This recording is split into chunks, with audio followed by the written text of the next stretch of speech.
বাংলাদেশের মিষ্টির দোকানগুলোর সাদা মিষ্টি সবাই অনেক বেশি পছন্দ করেন।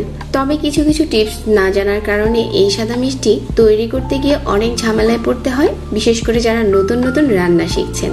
মিষ্টি তৈরি করা একদমই সহজ, তবে ছোট ছোট টিপসের কারণে অনেক সময় এই মিষ্টি তৈরি করতে গিয়ে অনেক বেশি ঝামেলায় পড়তে হয়। তাদের জন্যই আমার আজকের রেসিপি, আশা করছি ভালো লাগবে।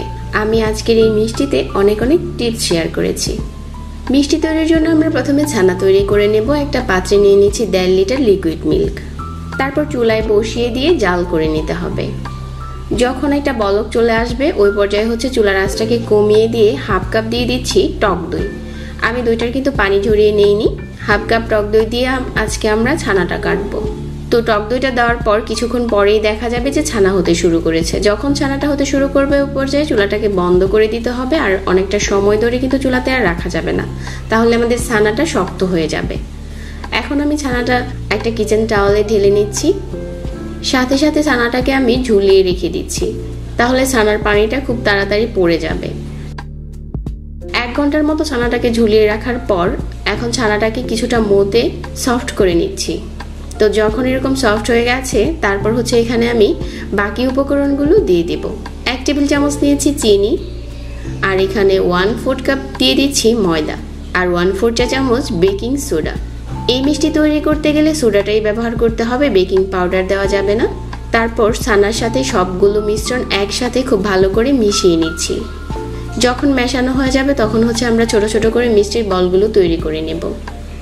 তো প্রথমে সবগুলো একই সমান করে ভাগ করে নিয়েছি, তারপর মিষ্টির বলগুলো বানিয়ে নিচ্ছি।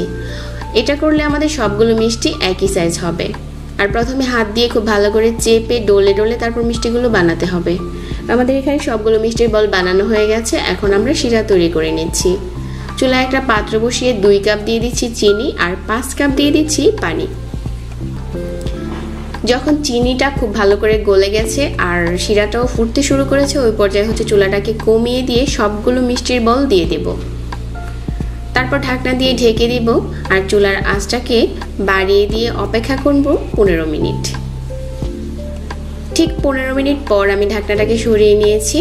আমাদের মিষ্টিগুলো কিন্তু অনেকটা ফুলে গেছে। তো এখন আবার চুলার আঁচটাকে লো মিডিয়ামের মাঝামাঝি রেখে আর আবারও ঢাকনা দিয়ে ঢেকে অপেক্ষা করব আরো 35 মিনিটের মতো। এই পর্যায়ে মাঝে মাঝে 2-1 খুলে দেখতে পারেন। তবে আমি 35 মিনিট পর ঢাকনাটাকে খুলে দেখে নিচ্ছি, আমাদের মিষ্টিগুলো কিন্তু খুব সুন্দর করেই তৈরি হয়ে গেছে। আপনার মিষ্টির ডো যদি সফট থাকে আর ছানা যদি ঠিকঠাকভাবে তৈরি করতে পারেন তাহলে মিষ্টি খুব সুন্দর হবে। এখন আমরা এই মিষ্টিটা শিরাতে রেখে দিব 5 থেকে 6 ঘন্টার মতো। তারপর এই মিষ্টিগুলো খাওয়ার উপযোগী হয়ে যাবে। আমি একটা মিষ্টি কেটে শেয়ার করছি, এই ভিতর থেকেও কতটা সফট আর সুন্দর হয়েছে। আশা করছি আজকের রেসিপিও ভালো লেগেছে সবার কাছে। সবাইকে অনেক ধন্যবাদ জানাচ্ছি, আর সেই সাথে বিদায় নিচ্ছি। আল্লাহ হাফেজ।